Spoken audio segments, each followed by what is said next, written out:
के जमाने में सबसे बड़ी परेशानी क्या है? बाहरी बीमारी इतनी परेशानी नहीं है, बाहरी रोग तो फिर भी ठीक हो जाएगा, सबसे बड़ी है चिंता।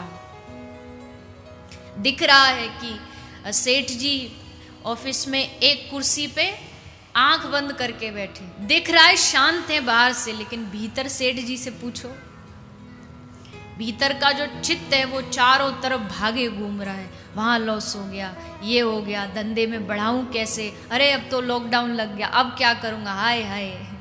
इस लॉकडाउन में इतने लोग बीमारी से नहीं मरे जितनी चिंताओं से मर गए। रोग से नहीं मरे, चिंता, अरे अब क्या होगा, अब कैसे होगा।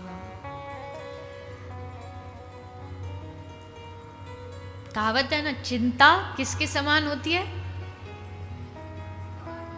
देखो कहा ना, प्रवचन कौन नहीं दे सकता, आप भी दे सकते हैं। सबको पता है चिंता चिता समान।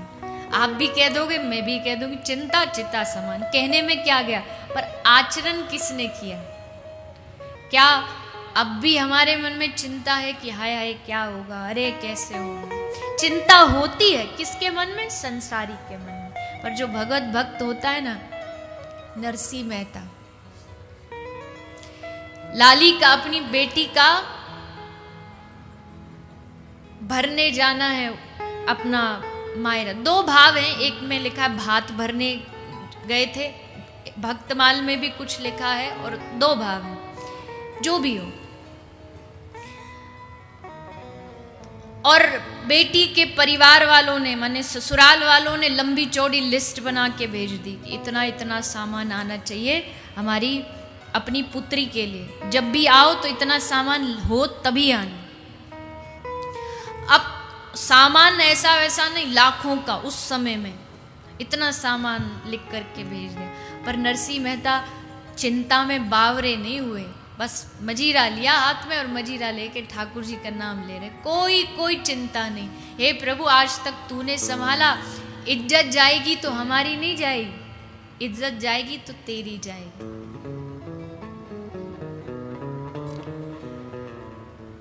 लगा दो पार नैया को, नहीं तो डूब जाएगी। लगा दो पार नैया को, तो डूब जाएगी। और हमारा कुछ ना बिगड़ेगा, तुम्हारी लाज जाएगी। हमारा कुछ बिगड़ेगा, तुम्हारी लाज जाएगी। हरि शरणम हरि शरणम हरि शरणम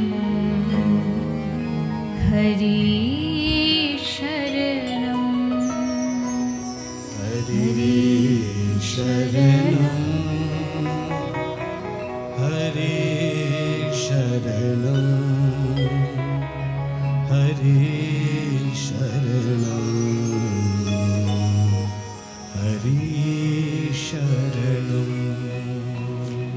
हरि शरणम। हे हरि, मैं तेरी शरण में हूं, मैं तेरी शरण में हूं। अब जो शरणागत होता है तो वो सोच लेता है कि इज्जत हमारी नहीं तुम्हारी जाएगी, लोग तुम पर प्रश्न उठाएंगे, हम पर नहीं उठाएंगे। ऐसा सोच बस झांझ मजीरा ले नरसिंह तो दिन रात हरि नाम हरि भजन में ही लगे रहते। अब जब ठाकुर जी देखते हैं कि इसे मुझ पे इतना भरोसा है, तो भला मैं इसके भरोसे को कैसे तोड़ दूं? तो प्रभु व्यवस्था बनाते हैं, और व्यवस्था कैसी बनाई, ऐसी वैसी व्यवस्था नहीं बनाई कि थोड़ा बहुत चलो दे दे, एक आध कुछ इसका काम कर दे, नहीं, करोड़ों रुपया का सामग्री वस्तु लेकर के ठाकुर जी स्वयं पहुंच गए हैं नरसी का भात भरने।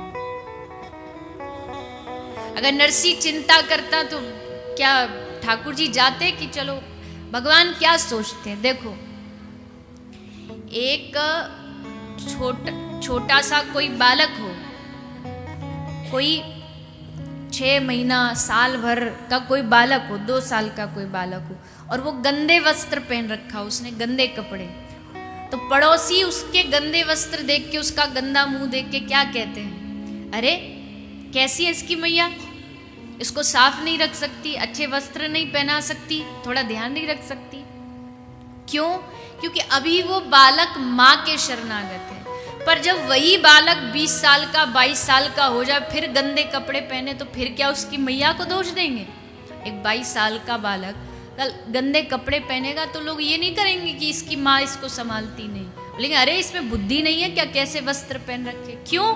क्योंकि अब वो बड़ा हो गया है, अब वो शरणागत नहीं है। शरणागति में यही लाभ होता है। शरणागति में सबसे बड़ा लाभ ये, अच्छे हैं या बुरे हैं, भक्त हैं या अभक्त हैं, लेकिन हैं तुम्हारे, गंदे बुरे जैसे हैं आपको संभालना पड़ेगा। यह है शरणागति। वहां चिंता खत्म हो जाती है। जिस चिंता से हम दिन रात जलते हैं ना, जो भीतर हमें जलाती रहती है, वो चिंता मिट जाती है। कब? जब हरि शरण में जाते हैं। इसलिए चिंता करे सो मिले बीमारी। मानसिक रोग बढ़ जाएंगे, शरीर के रोग बढ़ जाएंगे। बीपी भी बढ़ता है तो डॉक्टर कहते चिंता कम किया करो, शुगर बढ़ती है तो कहते चिंता कम किया करो। चिंता करे सो मिले बीमारी, पर चिंतन करे सो मिले बिहारी। अब चॉइस इज योर्स। अब आपको चुनना है कि आपको बीमारी चाहिए या बिहारी चाहिए। क्या चाहिए? वाह। और अभी देखना, अभी थोड़ी सी भी कथा 5:30 से लेट हो जाए ना तो चिंता चालू हो जाएगी। आए हाय, घर में कौन रोटी बनाएगा, है किसी का पशुधन होता, पशु घर में बनाओ तो अरे समय हो गया इसका उसका। पर चलिए कोई नहीं, इतना समय भी अगर आप भाव से चित्त से सत्संग को दे देंगे तो सत्संग से लाभ ही लाभ होगा। धीरे धीरे कहा ना, परिवर्तन धीरे धीरे होता है। अभी चिंता हो रही, धीरे धीरे समय आएगा, ठाकुर जी उस चिंता का भी हरण कर लेंगे और फिर एकदम आनंद में जीवन। आनंद में जीवन किसका? जिसको कोई चिंता नहीं, उसका जीवन आनंद में है। जिसको पास करोड़ों है उसका जीवन आनंद में नहीं है। इस गलत फहमी में मत रहना। आनंद में वो है जिसको किसी प्रकार की चिंता नहीं। होगा, ऐसा नहीं कि नहीं हो सकता। हम कह देते हैं अरे हम तो गृहस्थी है महाराज, हम चिंता नहीं करेंगे तो क्या होगा। अरे गृहस्थियों की कथा सुनो ना, भागवत इसीलिए तो है। सुदामा गृहस्थी थे, नरसी गृहस्थी थे, एकनाथ जी गृहस्थी थे, पर गृहस्थ में रह कर के क्या भगवान की प्राप्ति कर ली। गृहस्थ जीवन का बहाना देकर के भगवान से भागिए मत। ब्रज में संत कहते हैं कि गृहस्थ से बड़ा और तो कोई भक्त हो नहीं सकता। क्यों? क्योंकि जो साधु है बाबा जी, उसने तो सब कुछ त्याग दिया है, तो उसको मोह है ही नहीं, ना बीवी है ना बच्चे है, कोई नहीं। पर परिवार होते हुए भी जो भगवान से जुड़ जाता है, उससे बड़ा और कोई संत नहीं हो सकता है। क्योंकि इतनी जिम्मेदारी थी, कदम कदम पर माया पकड़ने के लिए खड़ी थी, फिर भी उससे छूट के आगे निकल गए। इससे बड़ा आश्चर्य और क्या होगा। तो गृहस्थ जीवन की कोई बहाना नहीं लगाना चाहिए कि हम तो। अचंभा तो तब होता है, कई बार ऐसे लोग होते 3 घंटे कथा हो गई, सुन ली, उसके बाद घर गए, उनके घर थोड़ा कुछ प्रसादी वगैरह, फिर वहां कहते हैं कुछ सत्संग सुनाइए ना। उनका अभी तो सुन के आए हो 3 घंटे। बोले नहीं थोड़ा सा और, वो भी सुना दिया। अब सुनाने के बाद क्या बोलते, आपने बात तो बड़ी अच्छी कही, पर क्या करें ना, परिवार वाले हैं ना, माया वाले हैं। अरे तो पहले ही बता देते, 3 घंटे बोलते नहीं। ये बात ही बतानी थी कि भाई परिवार वाले ये तो पता ही है। और आप तो सत्संग इसलिए सुन रहे हैं ना कि सुने और फिर सुनकर के उसमें से कुछ चुने और चुन करके फिर धीरे धीरे धीरे धीरे जीवन को सही दिशा की ओर लेकर के जाए। तो भगवान से निवेदन यही करिए कि प्रभु चाहे हम घर में रहें, परिवार में रहें, बाल बच्चों के साथ रहें, पर रिश्ता हमेशा जो एक कनेक्शन है वो आपसे जुड़ा रहे। इसका सबसे बड़ा उदाहरण कौन है? यथा ब्रज गोपिका नाम। इसका सबसे बड़ा उदाहरण है ब्रज की गोपियां, जिनके जीवन में सब कुछ था जो हमारे जीवन में है। ब्याह हुआ, पति है, माँ है, बाप है, सास है, ससुर है, बच्चे हैं, घर का काम है, भोजन बनाना है, दूध निकालना है, दधी मंथन का, सारे काम थे। सारे काम गोपी करती भी है, पर केवल शरीर से, केवल तन से। मन कहाँ है? मन एकमात्र अपने प्रियतम श्री ठाकुर जी के चरणों में लगा रहता है। वहां से ध्यान नहीं हटता। केंद्र वही है, केंद्र वही है। शरीर सब काम कर रहा है, जो परिवार कह रहा है वही शरीर कर रहा है, पर मन जो है, मन वो भगवान के चरणों में लगा है। अब लाल जी क्या कर रहे होंगे?